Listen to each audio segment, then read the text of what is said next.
I know our players are just getting ready on stage. It's got to be a tense moment for them as well. You know, this is a moment to showcase their team where they've put hours of investment and team building prep into. And particularly, you know, once they're seated with their headphones on, we'll be able to dive a little bit more deeper into the teams. But there's clearly a lot of inspiration that has come before these. And it's like I spoke it into existence. They're ready.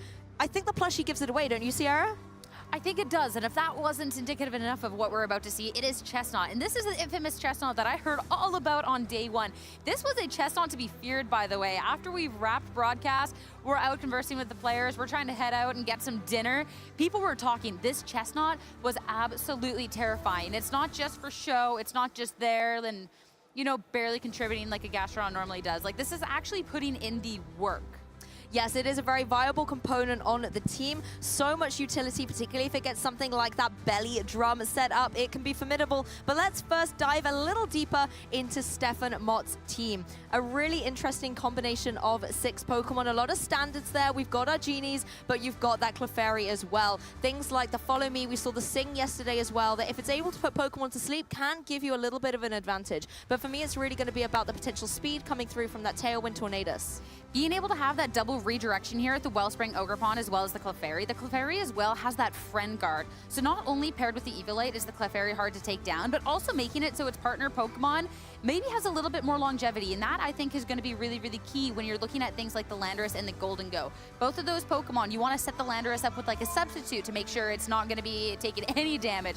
The Golden Go, you would love to get a Nasty Plot off before you dish out some powerful Make It Rains. And when we're looking at the Tornadus, this one will have ways to also make sure the Golden Go isn't pressured by too much fire type attacks because it does have that Rain Dance. Yes, Clefairy is going to be a pivotal piece here, as well as the offensive pressure that can come through from something like the Landorus Incarnate stacked up with that Life Orb. It's going to be able to hit really hard into a lot of Pokemon on Mateus' side. Things like the Incineroar don't want to take that Earth Power, nor does Raging Bolt. Urshifu doesn't necessarily, if it wants to go into its Terra Steel, really, really unique choice, doesn't want to take any of those Earth Powers either, whereas Rillaboom doesn't want to take Sludge Bomb. So there's a lot of good coverage that Landorus provides Stefan. And let's talk about the Chestnut. This is the elephant in the room here. And we're looking through this. We'll break down this Chestnut just a little bit because it maybe isn't something you see too much. You already touched on the fact that it has that belly drum. Maximize your attack. And when you have it paired up with something like the Rillaboom to set that grassy terrain, these grassy glides are going to be absolutely so difficult to get through. And Drain Punch, you can deal so much damage and get your health back. And Bulletproof as an ability, what that does, it is actually makes it so this Pokemon is not affected by quote, ball and bomb type moves. So that actually covers a lot of really powerful things in our meta right now when you're looking at things like Sludge Bomb, Shadow Ball, and making sure that you're not going to be taking that damage. Even something like a Pollen Puff can't even touch you. There's so many moves that you are now all of a sudden immune to. And that is going to be something to look out for because the Sludge Bomb that the Landorus over on Pengy's end of the field does have would actually hit that super effective and deal massive amount of damage normally. Now you're immune. That's one way to be able to deal with the formidable threat that is Landorus. The interesting thing about the Chestnut as well is it really will want to get that belly drum set up, but Mateus doesn't have the supportive redirectional options like Stefan has with that Clefairy, for example. You do have some potential coverage with things like Fake Out on Rillaboom or Incineroar that might enable the Chestnut an opening to go for something like that belly drum, but otherwise it will be relatively exposed. Yeah, going on into this match too. I mean, Stefan has to have known that this Chestnut was running around, and going into day 2 when somebody has built up a name with a Pokemon like this. You definitely have to be prepared, and I hope he is. We're seeding it to kick things off here. Incineroar on his end, whereas Stefan will have Incineroar and Golden Go on his. Yeah, a duo of first partner Pokemon there with Chestnut and Incineroar. Intimidate's going to be flying across the Incineroar on Stefan's side, is going to be moving first here. Whether that's indicative of the speeds, we will find out later on. Golden Go, I think, in a situation where, again, it doesn't worry about these Intimidates, possibly primed to go for something like this Nasty Plot, get set up early. And you want to make sure that you're dishing out the damage, but even looking to make sure that the Incineroar potentially on the opposing end is just going to be neutralized in this case. You want to make sure as well that if you have a setup, you're not allowing your opponent to get set up. Belly Drum as well as the Citrus Berry recovery for the Chestnut means you can be getting back up to a really significant amount of health. So that's something that you always have to be respecting going on in this match. Yes, and Chestnut as well can't really touch the Golden Go at this point, so Stefan, if he does indeed have that faster Incineroar, can go for the Fake Out to the opposing Incineroar, give the Golden Go a little bit of longevity on the field and a safe space to set up that Nasty Plot. But things are glittering and glam here at EUIC as the Chestnut goes straight into the Fire Terror type here, dropping its Fighting and Grass type. Make sure that you're not going to get absolutely wrecked by a Flare Blitz over on the opposing end here as well. Better taking hits like a Make It Rain. Fake Out, it will be hitting into the Incineroar. That's twice now that we've gotten to see Stefan outspeeding the opposing Incineroar. Nasty Plot is going to be a +2 to the special attack for this Golden Go. The issue, though, is the Nasty Plot's really nice, but you're now against 2 Fire-type Pokemon, so your damage is not going to be dealing that much, and Chestnut got a Belly Drum up. Yeah, maximizing its attack. Maximizing. Nasty Plot does look so weak in comparison to this, and bringing it down to just below half health will activate then that Citrus Berry. Yes, exactly. It's in a formidable spot where it can go for something like the Drain Punch into the Incineroar, do a huge chunk of damage and regain any that it may have lost. The Citrus Berries helped it out a little bit. And the issue is the Golden Go, yes, the Nasty Plot is there, but it's not a threat. And if it goes for a Make It Rain, then it's going to have its stats dropped even more.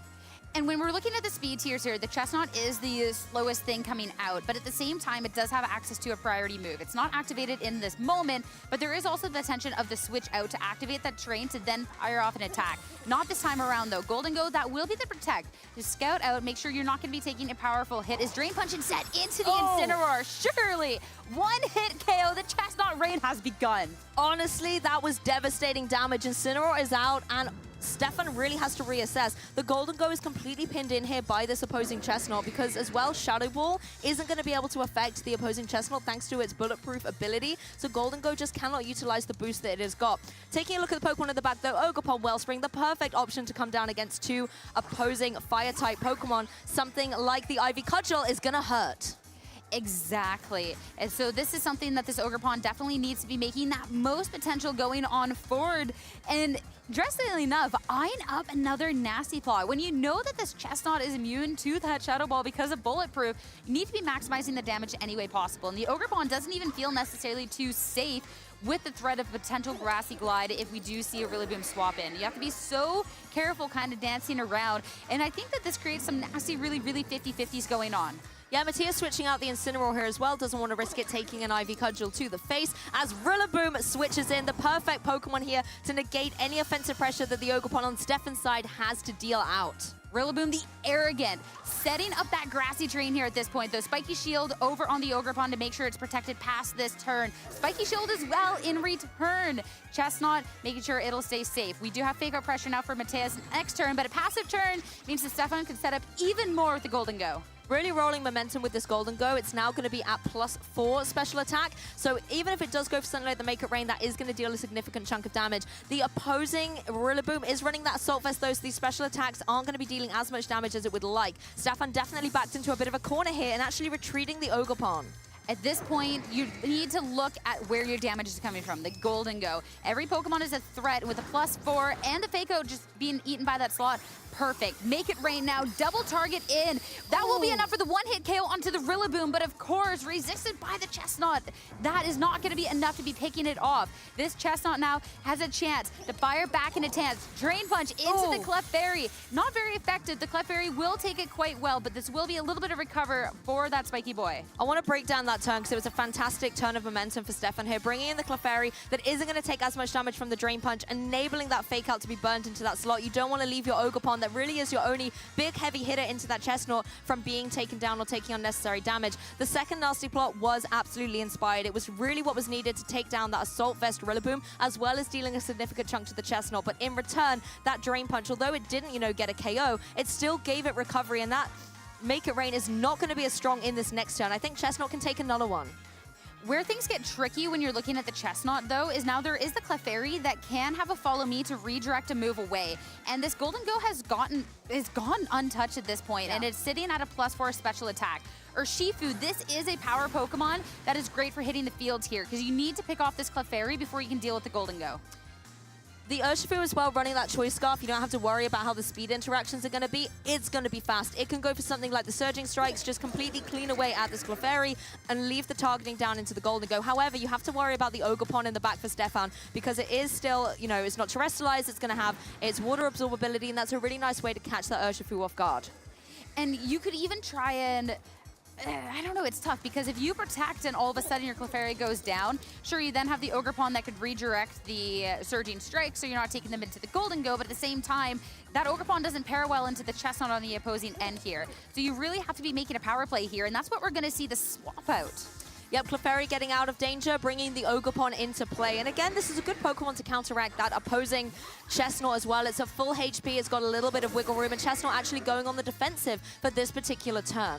That'll be the Protect Urshifu U-turn. That'll be just a little bit of chip into the Golden Go. It will be a chance for a pivot coming out, but this Golden Go now has another opportunity to fire off another Make It Rain here. Since it already had one, it will be at the +3 at this point, but this still normally would be a significant amount of damage. Into the Incineroar, though, this will be a resist. Yeah, great pivot, though, for Mateus, though, being able to throw the Intimidate down against the opposing Ogerpon and make sure a Pokemon that comes in isn't going to worry about that Make It Rain. Instead, it is going to be the Shadow Ball. However, a significant chunk of damage, despite not being super effective. The crit surely did help with that. And the critical thing here is it stops the special attack being dropped by another Make It Rain. 100%, but as the turns go on with that grassy terrain that was set up, the Chestnut is getting more and more health. So what maybe could have been a KO by a second Make It Rain, it would have been close after that special attack drop. Now, all of a sudden, you know that you won't get that back. This Ogerpon could normally pressure a little bit, but there is now this Incineroar. You can't just go for the double protect on this turn since there isn't the Urshifu this time around. I think the way Stefan is playing this, switching the Clefairy in at the right moments and then targeting down the Incineroar, he's kind of leaving the Chestnut alone and allowing the Ogerpon to maybe deal with that a bit later on. Instead, utilizing Clefairy and Golden Go to play around it and try and KO the partner Pokemon. Urshifu joining the field. Will it get in safely? That is the question. Golden Go is still yet to move. Ogerpon preserving itself to be able to deal with that Chestnut. Does just go for the spiky shield. That was the Grassy Glide attempt into the Ogerpon at this point. It was the only Pokemon that was protecting, though, and that's just going to be a little bit of damage to the Chestnut in return. Make It Rain fired out once again, and after that spiky shield damage, the Chestnut, that will be enough for the KO. The Urshifu brought down real low. Able to finally get the knockout on the Chestnut. That has been so cheeky and challenging throughout this set. That is a really good turn for Stefan, particularly as the Urshifu now in a very precarious spot. Ogerpon's on the field. It can always go for something like the Follow Me, draw in those attacks. In fact, actually, I stand corrected. It is not running Follow Me. This is a very offensive Ogerpon, so it can't do that redirection and draw in any of those surging strikes. Golden Go should be able to take one set of them, though, right? It's certainly good, but we could see a potential other swap out here on this turn. And it definitely is something that, hey, maybe you can take that, but you are still staring down an Incineroar that could certainly do damage in other sort of ways with something like a powerful Flare Blitz. Clefairy, yet again, this will help slow a little bit of that damage, and yet again be soaking up that fake out as Surging Strikes into the Golden Go. It probably would have survived with the Ogerpon as the partner, but certainly with the Clefairy with the partner, with that Friend Guard. Yeah, Clefairy being the best buddy, boosting up the extra defenses on that Golden Go. And I think as well, making sure that Clefairy is there to provide that redirectional support that Ogerpon couldn't. Not that Golden Go needs it. It gets the double KO, knocks into game 2 for Stefan. It was really, really well done with this Golden Go. Looked like it could have been pressured, but when you play aggressive with these type of Pokemons and you get that sort of setup under your belt, the Golden Go, definitely made it rain there and awarding with a Game 1 win. When you look into this now, going into this Game 2, there's a couple of key things coming out from Mateus here. Because this Chestnut, that was the first turn setup. You did maximize your attack and right away taking momentum with a huge Drain Punch into that Incineroar. But beyond there, it was a little bit tough. Stefan did a really, really good job at setting up and then really good pivots with this Clefairy. Mateus, I don't even know if it could be a Pokemon adjustment I would want to see in this game too, but maybe being a little bit more aggressive or not even letting Stefan set up with the nasty plots, because ultimately that is where the damage came out from his end of the board. Setup was key for both trainers. Stefan then really had to play around that belly drum. He didn't have a utility unless you wanted to go for something like the Fake Out here to shut down the Chestnut, but even if you did, you could just go for it again on that second turn, particularly with the Fire Terrestrialization. You weren't fearing what that Golden Go and Incineroar could potentially do. This was the fantastic turn, though, being able to knock out that Rillaboom cleanly from the field, not have to worry at all about dealing with the Grassy Glides coming out from that Rillaboom, instead just putting Chestnut in such a precarious situation. The nasty plot is something that Mateus, I think, does have to respect a little bit more. It's not just getting it once, it's allowing Stefan to get it twice, and that is what enabled all of these big knockouts. Look at that, Chestnut's down by 2 Make It Rains. I'd like to imagine that the zoom in is actually on the girl in the background gasping, Just oh being my like, goodness, oh my you goodness. see that KO here? But no, I definitely agree, because Golden Go, when you have the setup variety, it's Stefan's team. There is quite a few different setup options when you're even looking at that Sword Stance that's in lieu of that Follow Me on the Ogerpon. So you have to imagine if these Pokemon are built to be setting up, he's gonna go for a setup. You have ways to be negating the damage. You have the fake out. So of course he's gonna be taking advantage of a more passive turn, and you have to play a little bit more heads up when somebody is playing like that. And you have that damage capability. The Chestnut, it unfortunately was hitting into a protect or anything else, but the Golden Go consistently wasn't actually protecting too often. It did once or twice, but other than that, it's, all right, well, nasty plot. Oh, I got that for free? Yeah. All right, let me do it again. And you have to punish that type of play. Golden Go got actually every single KO in that game 1 with a Make It Rain. And not only is the coverage fantastic, but throwing on the Metal Coat as well to boost up those Steel-type moves even more did give Stefan that little bit of an advantage.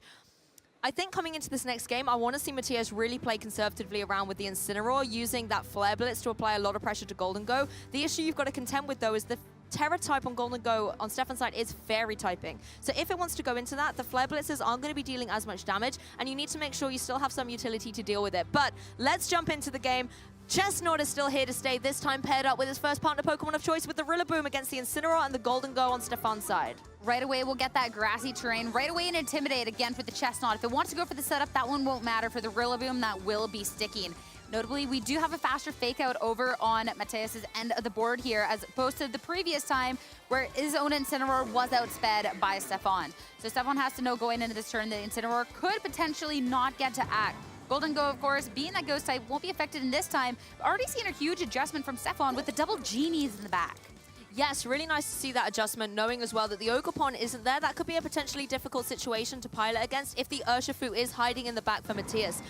The question is, do you want to go for this nasty plot? Start rolling through the rage with this Golden Go. Terrestrialization is straight out of the bat for our trainers, and it is going to be that Chestnut once again dropping its typing that would make it weak to those Flare Blitzes, and instead going to the defensive fire mode instead. Yeah, even though, hey, we got to see that it was slowly but surely dealt with the Make It Rains. You want to make sure that you're not going to be taking that damage to start. Nasty plot from the Golden Go as Incineroar will be faked out on this turn. And of course, the Golden Go doesn't feel threatened.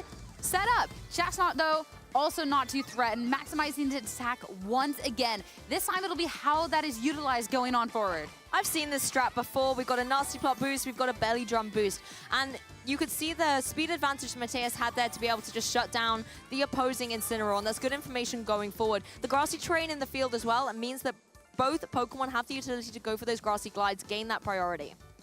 At this point, the Golden Go doesn't necessarily feel the most threatened by either of these Pokemon. The Grassy Glide will be resisted, but even at a maximized Chestnut, I admit I haven't run that one myself. I'd be curious to how much damage that can do. Sometimes we do have coverage on the Rillaboom that might have a ground type attack that can be hitting super effective with the Steel. This one doesn't have it coming up from Mateus, so with that, if he doesn't start dealing some damage into this Golden Go, it can start setting up again more for free, and Incineroar will swap out. In game 1, we would have seen the Clefairy join the field here to give that extra defensive support, but instead it is going to be this Tornadus. As Chestnut does go for the Grassy Glide, does over 50%, so Golden Go knows it cannot take another one of those. It goes for that second nasty plot. This is not what Mateus wants to see, because if now that tail, like if anything comes through, then you're going to be able to deal a lot of damage. Golden Go not taking that much damage from the Wood Hammer. My concern actually is another Grassy Glide is going to get the KO, and that's a priority move, so actually the Tailwind wouldn't help at all. Yeah, I think this is exactly what Mateus wants to see there. The Rillaboom with the Wood Hammer, which normally would be so powerful, especially boosted with the extra damage you'd get from the terrain, it didn't necessarily do much. But you can compare that to how much that Grassy Glide, which is normally significantly weaker, did to the Golden Go. It doesn't have that priority, and that was 2 turns of setup that you now can't utilize coming up from this Golden Go. And even if you had the Clefairy, that would still be hard pressed. And without having it this time around, this Golden Go definitely feels a little bit more of a precarious situation. There is the Protect, but the Tornadus now as well can't actually immediately deal with either of the 2 Pokemon on the opposing end. Even a Bleak Wind Storm is only going to be neutral into the Chestnut. I love this pressure coming out from Mateus. The Rillaboom leaving the field, I mean, all it really had to do was set that grassy terrain to allow Chestnut to shine as the Incineroar can rejoin, throw an Intimidate down, but I don't think that's really the valuable thing here. It's more for that fake out on the next turn. Chestnut goes for the Grassy Glide, no Protect. Stefan kind of had to call the bluff here and will lose this double nasty plot boosted Golden Go before it's able to utilize that offensive pressure. It's one of those things that, hey, I don't even, like, you're always going to be at pressure for that move going on forward. Bleak Wind Storm will be missing into the Chestnut regardless. There will be the speed drop over onto the Incineroar, but this Chestnut definitely making a lot more momentum here in this game too, it feels. I know it had that big KO in that game 1, but dealing with the Golden Go I think is the way more significant thing. particularly once it's got the double nasty plot up. You really can't ignore it. Those Make It Rains really are taking a lot of damage out on the field. The Incineroar comes in here. Yes, the Intimidate is going to help somewhat, but the Belly Drum still gives it a significant boost. Incineroar now has its choice of targets. It could go down for the fake out, just try and stop the opposing Chestnut from going for some big damage, maybe allow Tornadus to go for another Bleak Wind Storm, try and get some damage on the board against Chestnut, but it is a fire type now. It's not going to be dealing as much super effective damage as it would before. And that's going to be another Bleak Wind Storm miss. This time onto the Incineroar, though, and you get to see that it will still take quite a few turns of this Bleak Wind Storm to be doing nearly enough damage to the Chestnut. And that is damage that is going to be completely just healed back up. Drain Punch yet again, one hit KO into the Incineroar, getting all of that valuable HP back. Honestly, this Chestnut is on a rampage right now. It is so unstoppable. Loving how the Drain Punch can give it that regeneration as well as the grassy terrain. Now Landorus comes into play, and this is where things get a little bit dicey. You couldn't have gone for it previously before it terrored with that Sludge Bomb thanks to its bulletproof ability, but now that it is a fire-type Pokemon, Earth Power is going to have a way to put it in check. And that's going to be super, super valuable. You do have the speed potential over on your end here, and you do have a way to be resisting the moves well from the Chestnut, since you do still have Terrestrialization over onto your own end. So clicking into the Poison type, it is purely going to be defensive in this case, but if you can get through the turn, that is what's going to be valuable. I think the Poison Terra type is critical right now, because if you want to go for another one of those priority Grassy Glides, you're going to be going into a type that is going to heavily be able to resist that. Yes, if you want to play around the speed game, something like the Tornadus could always go for that Tailwind, but I think it might as well just go on the Bleak Wind Storm end of things, try and get them connecting and chip away at these Pokemon, because yes, you might get rid of the Chestnut, but there's still 3 other Pokemon you've got to deal with. Chestnut, public enemy number 1, though, and the first one needing to be dealt with. Mateus going to be protecting it through this turn. A Spiky Shield, and now Bleak Wind Storm. Nothing will be hitting into that spiky Pokemon this time around, and it'll be the Incineroar to try and do the most. It'll take a critical hit from the Bleak Wind Storm, though, to start.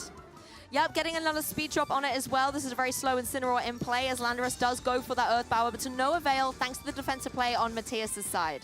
And we can see now just an attack hit into the Landorus. It's not going to be the most amount of damage, but trying to get as much in as you can. So maybe a move from this Chestnut on the next turn can be taking it out. You do still have that Grassy Glide pressure. I know it's resisting. You actually don't. Actually, it's gone. Perfect turn for it to disappear now, Stefan. So you don't have to worry about priority.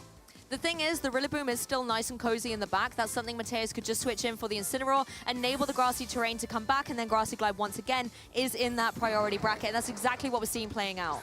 Rillaboom, the Arrogant, once again joining onto the field here. Get that Grassy Surge, and the Grassy Glide enabled online once again. It's a +5 Chestnut, so we'll have to see if it does enough damage, and not quite. Landorus holding on. Bleak Wind Storm, yet again a miss into the Chestnut. Rillaboom, just a little bit of chip here. We'll have to see how much the Earth Power can do into the slot, though. It is the Fire Terra type, so it will be enough. Landorus not messing around. Sheer Force Life Orb, that's going to be a KO. But somebody needs to get this Tornadus a pair of glasses. It keeps missing one of these Pokemon, and sometimes that could be detrimental. If Landorus wasn't able to get the KO there, it could have been futile. But thankfully, for Stefan, he's got that momentum back in the match. Mateus, though, still has such a formidable threat to Pokemon. Yeah, and this time around, it'll be the Urshifu in the back, hidden away to try and deal with these Pokemon. The Landorus is in just a sliver of health as well, and we do have access to priority from either one of these Pokemon as well. Rillaboom just swapping in, you do have the Fake Out. So you can Fake Out one, Aqua Jet the other. You are Choice Scarf over onto the Urshifu though, so you do have to be careful with what you lock in. Mateus really driving forward in this game too with the access to priority. You know, that Fake Out can put a Pokemon in check, and it is indeed going to be that Landorus. It's not enough to be able to get the knockout against it, however, and Urshifu not opting to lock into Aqua Jet. It is Choice Scarf. It's able to go for these Surging Strikes. That gets rid of one big offensive threat on Stefan's side, and will now leave the Tornadus alone against the 3 remaining Pokemon on Mateus' side. The Bleak Wind Storms can definitely do some potential damage. They haven't been the most accurate will hit this time around, but neither being taken down. The Rillaboom, of course, when we're looking at something like the Assault Vest, these hits have been just going so well. Another round of attacks, you could potentially pick them off, but unfortunately when we see the speed tiers and we did not get that speed earlier on, that's where things get tricky, because surely the hits can go. We do have Rocky Helmet, though, so that could actually make the difference. Yeah, I think it's worth the trade-off, though. You can go for that Surging Strikes. Yes, you take the Rocky Helmet recoil, but you've got the Rillaboom there to back you up. You've got the Incineroar in the back, and Stefan really is facing down against this classic Fire, Water, Grass core here. And at this point, too, when it's just the Tornadus, it's not much. Take your moment to think about, hey, going on into this next match, because we got to see as soon as that Golden Go went down, that a lot of difficulty here. Not even wanting to deal with the potential of the self-KO. That'll be your Incineroar coming in for that Urshifu. Yeah, this can be a little risky, actually. If Rillaboom's not able to get the KO onto this, the Tornadus able to get the knockout on Rillaboom, that could have been a close call, getting it down onto the Incineroar as well, actually. Rillaboom will be going down. Incineroar just a sliver of health here at this point. That will be a little bit of recovery here. But yet again, this Tornadus is sitting there, Rocky Helmet in hand, and it actually still has quite a bit of health here. Urshifu, not as much. You have to be pretty careful with your moves at this point and hope that you connect, because hey, both of these are physical attacking Pokemon. They will be taking recoil at this point. You need to maximize. Yes, they'll also be taking all that Rocky Helmet damage, and I know it only is a little bit of chip, but both of Mateus' Pokemon don't have a lot of HP remaining. Yes, it's very easy now to go for something like the Fake Out into that Tornadus, and I think a Fake Out and a Surging Strikes will be enough. It's whether you're able to get all three in and get the KO. Incineroar goes first for that Fake Out. Prioritizing no Bleak Windstorm coming out there, and the Incineroar off of that will be the self-KO. Now it's 1v1. Surging Strikes will be the move of hit, and that is going to be Rocky Helmet recoil, and I don't know if it's going to be doing enough to make that difference going on. It's not. Number 2, this is going to be the self-KO for the game. Rocky Helmet reigning supreme for Stefan here, clutching it out to take game 2. When the chips were down against this Tornadus, it pulled through. What an amazing comeback for Stefan. Bleak Windstorm, not even the MVP there. It's the item of choice, that Rocky Helmet, staring down these physically attacking Pokemon, KOing themselves in fear. Absolutely incredible. The Tornadus definitely had a, it had something to prove there, considering the Bleak Windstorm misses that it had, but in the end, not even needing to hit any. The Tornadus, the best bench warmer in that sense, just taking KOs by not doing anything. Stefan really looking at that Tornadus and being like, I can fix him. No, really, I can. I don't need to give it, the offensive pressure with those Bleak Windstorms. The Rocky Helmet's got me covered. And what a fantastic way to close out that set, because Tornadus was in a 1 versus 3 and against 3 of our most popular Pokemon in the meta at the moment. And it took all 3 down. I'm just by existing, it just sat on the field. Just by existing. It literally didn't do anything. It just was like, okay, come at me. What are you going to do? That's nothing. That's tricky, because I'm thinking back to the Incineroar Fake Out into it, and you know that the Surging Strikes isn't going to be nearly enough into it, but also then it's tough, because if you don't Fake Out, well then you already know that the Urshifu isn't doing enough. You're going to be taking, even if you picked a different move, only one thing of chip, and then if the Bleak Windstorm connects, it's a tough spot. Maybe on the turn there's the pivot out. Maybe if you tried to go for some chip then, because you wouldn't have self-KO'd with the Rillaboom, with the Incineroar right then.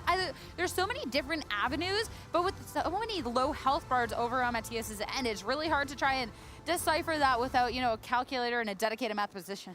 Yeah, I mean, the math skills there were absolutely unhinged. That was amazing. But I think as well from Stefan's side of things, like, as soon as you got rid of the Chestnut, the momentum eased up a little bit, because that belly drum was causing so much chaos, particularly with the grassy terrain on the field, all of that access to priority. And I like the way that Mateus came out and made that adjustment into game 2. It showed a really good understanding of what he needs to be able to do, shut down the nasty plots, and he did that successfully. But Stefan still had a lot of really good positioning, and I think dropping the Ogerpon, dropping the Clefairy was a fantastic adjustment on his end, but it was more the Pokemon he had in the back rather than front and center. Well, even too, the Pokemon that he brought when you're looking at the Incineroar, because it did have the pivotal, one turn, swap in to get that one stage of lowered attack onto that Chestnut. And we looked at the Grassy Glide and the potential attempted to double up into that Pokemon, the Landorus, later. It wasn't doing enough damage, and it was already a resisted hit, so it was a great terrestrialization. But it'd be curious to see had it had that full attack that it was so maximized for, because Chestnut needs every little bit of that. There's a reason we don't necessarily see too many Chestnuts. It needs that attack. Yeah, and the terrestrialization was very key for it as well. I think if you're Mateus there, you had to go into that Fire Terror, because otherwise the Incineroar could just have so much unchecked against it. Pokemon, like even the Tornadus with the Bleak Windstorms, as long as it could connect, that would have absolutely bopped the Chestnut prior to the terrestrialization. But the ability was also cool. Blocking the Shadow Ball was very good. I'd be intrigued to see when we do have the double Fake Out pressure over on Mateus' end, if that terrestrialization was actually as necessary as it seemed going into that game 2. Because that was a terrestrialization that you kind of got punished for later down the line. With your bulletproof, you are immune to the sludge bombs coming out from the landers, which would have been that super effective hit had you not terrestrialized. And since you were into the fire type, to make sure you're good against a potential flare blitz, make sure that you're absolutely resistant to make it rains. I mean, it was definitely difficult, but it was a really, really well-played match from both players. But of course, we got to talk about the victor, and we got to talk to the victor. So let's head over to main stage to talk to Stefan. That was an absolute cacophony on the field there, brought by Belly Drum Chestnut by Mateus. But Stefan, Mott was able to triumph, taking those ear defenders off now and telling us how you're feeling. Pretty good. I had a really bad start to the day. I started 8-1 yesterday, so I was feeling really good. My first round opponent, I felt like I had an extremely favorable matchup and just played like I was still half asleep. So it was really nice to be able to come on stream, which I tend to do very well on stream. So it gave me a nice little morale boost, and maybe we can fix the gameplay going forward and have a good rest of day two. Sure, well, the noise that was being brought by that Chestnut was certainly enough to wake you up in this game, and you're able to handle that threat. So you see the Chestnut on the team list. What are you thinking? So I was pretty familiar with this archetype coming into the tournament, but like I was familiar with it because if I'm not mistaken, the team idea came from a bunch of people, a group including a couple of my friends that ran it for the closed team sheet global challenge. And the initial idea was that people don't know that Chestnut gets belly drum glide. Okay. So I was a little surprised to see it in the tournament because obviously it's like I had perceived it as a closed team sheet tech team, and Mateus is obviously proving that he's in day two with it. He's done very, very well with it, and he was actually saying that he thinks it's better in open team sheet. So I just think it's really impressive that they're making it work. Chestnut is a really interesting Pokemon because of its bulletproof ability. Yeah. Bulletproof combined with the fire Terra type into the format right now is a really good way to wall a lot of the things that technically feel like they should counter Chestnut. And as we saw in game number 2, the sheer damage potential, even into the resisted hits, like my Dango just kind of dropped to the double grassy glide. The wood hammer damage from the Rilla didn't even really matter that much.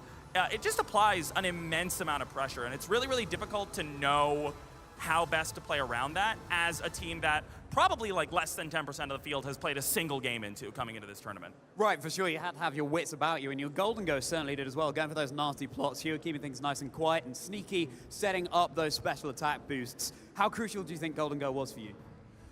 So this matchup was really weird. So we didn't see his Raging Bolt, but it's a Calm Mind Raging Bolt set. My team deals with Calm Mind Raging Bolt because it can't hit Clefairy, and Clefairy has a redirect. So Clefairy was a natural piece that I wanted to bring to this matchup specifically for the Raging Bolt, and Golden Go does really well with Clefairy. So my initial thought process was, oh, I'll bring Golden Go Clefairy. I happened to be running some damage calcs for this specific team before we even got the pairings. I was just doing some general research, and I realized that even though, so Shadow Ball is blocked by Bulletproof. That's one of those really interesting pieces of information about Bulletproof that I was kind of alluding to before. But Make It Rain, even though it's resisted, will always KO Chestnut if I hit it with a +4 into a +3 Make It Rain, even if it's max special defense. So that made me feel really, really comfortable knowing that that was an endgame or a win con that I could play towards. Right, absolutely. It's so important to know those calculations and get that game plan ready. And, you know, not one that you're expecting to come up this weekend, No, not but at here all. we are. Well, that's why it's nice to play at day 2, because after yesterday, I got to kind of look through the team lists and make a mental note of the weird stuff that's going around in London today. Right, for sure, and there's certainly a lot of it. The first game we featured on stream today also had some crazy spicy stuff going on, so you've got to keep an eye out for all of those teams. Hopefully it's giving you some ideas for your own teams at home, trainers. So, Stefan, how are you feeling heading into the rest of the tournament? I feel better now. Yeah. It's really, really hard. Obviously, this has been one of the most stacked tournaments that we've seen outside of like a World Championships. There's an incredible amount of incredible players here, and having to play 6 rounds of Swiss today instead of the standard 5 rounds that we usually play at the regionals does add a little bit of extra, not pressure, but like it's one more step that you have to go through to actually make top cut. But it's just incredible to be here in day 2. I've had a pretty I've been kind of a 6-3 Andy this season a lot of the time, so it's been really nice to kind of snap that streak here at arguably the hardest tournament of the entire season. And hopefully I can get a couple more wins and maybe even make a run for top cut. Well, we'll keep our fingers crossed for you, Stefan, but what I want to know now, Bulbasaur, Charmander, or Squirtle? So when I was a kid, I always picked Charmander. Okay.